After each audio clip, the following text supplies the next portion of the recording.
এই মাঝরাত্রে আমরা সবাই মিলে বসে রেডি হয়ে কি করছি বলতো? একেকজন একেক জায়গায় রেডি হচ্ছে। হ্যাঁ, আমরা আজকেও বেরিয়ে পড়বো ঠাকুর দেখতে।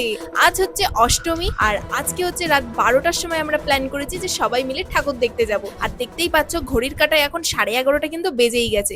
সেই মতো সবাই রেডি হয়ে ব্যাস একদম বেরিয়ে আর পড়লাম। আমরা তো প্রত্যেকে টোটোই করে মহা আনন্দে বেরিয়ে পড়েছি, কিন্তু বিপদ হলো ঘরের কাছে। যেহেতু আমাদের রাস্তাটা খারাপ, সেই জন্য আমাদের সবাইকে টোটো থেকে নেমে যেতে হয়েছে আর টোটোকে ঠেলে ঠেলে সামনের দিকে এগিয়ে নিয়ে যেতে হচ্ছে। এরকম বিপদ কার কার হয় অবশ্যই কমেন্ট করে জানিও কিন্তু।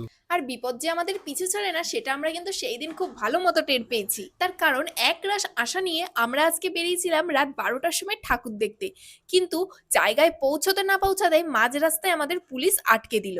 কারণ তখনও নাকি নো এন্ট্রি ওঠেনি, তাই আমরা ভিতরে যেতে পারবো না।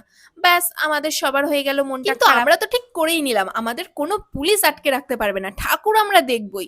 নো এন্ট্রি পার করে কিন্তু আমরা ঠাকুর দেখিনি। হ্যাঁ, নো এন্ট্রির আগে যে দুটো প্যান্ডেল ছিল সেই প্যান্ডেল দুটো আমরা ভালোভাবে দেখেছি আর খুব এনজয় করেছি।